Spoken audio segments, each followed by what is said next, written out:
Part 3. I didn't return to the house. Leaving felt like stepping out of a nightmare, but nightmares don't end just because you open your eyes. They linger, they follow. I stayed at a friend's place, trying to convince myself the distance would make everything fade, but the feeling didn't fade. It sharpened. The apartment felt wrong.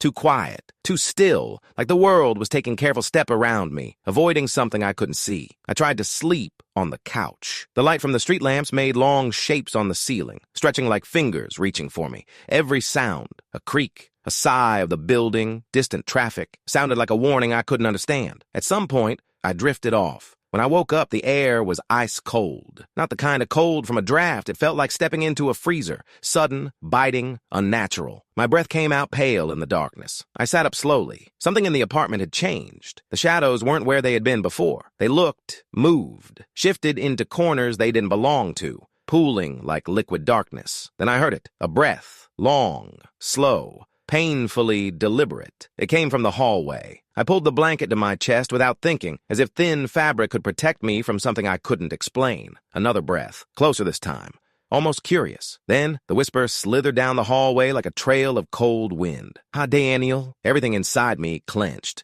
You never forget that voice, the voice that somehow knows your name even when you never gave it to anything human. I didn't move. I didn't blink. Footsteps followed, dragging, uneven steps that scraped softly across the floorboards, like bones being pulled by something unseen. A shape filled the hallway entrance, tall, bent, limbs stretching at angles no body should allow. It looked like something that had once tried to be human, failed, and kept wearing the attempt like a broken costume.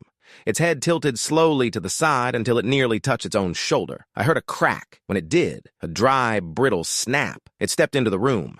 The shadows clung to it like they were a part of its body. It stood only a few feet away from me, and for a moment it didn't move. It just breathed, as if tasting the air between us. Then the whisper slid out of its mouth. If it even had a mouth beneath the darkness, calm, almost gentle. "You shouldn't have left." I wanted to run, to scream, to fight, but my body refused to respond. Fear had turned my muscles to stone. The creature leaned forward, impossibly slow, like it was savoring every second of my paralysis. Its cold breath brushed the side of my face. "I told you I can find you." I felt tears sting my eyes, but I didn't dare blink. I couldn't lose sight of it. I couldn't turn away. It lifted one long, shaking arm. Its fingers, too many joints, too long, too thin, brushed the blanket near my leg. The fabric frosted instantly. Then, in a voice so soft I barely heard it, it whispered, "Your story isn't finished." A rush of wind blew through the room, but every window was closed. The lights flickered once, twice, and then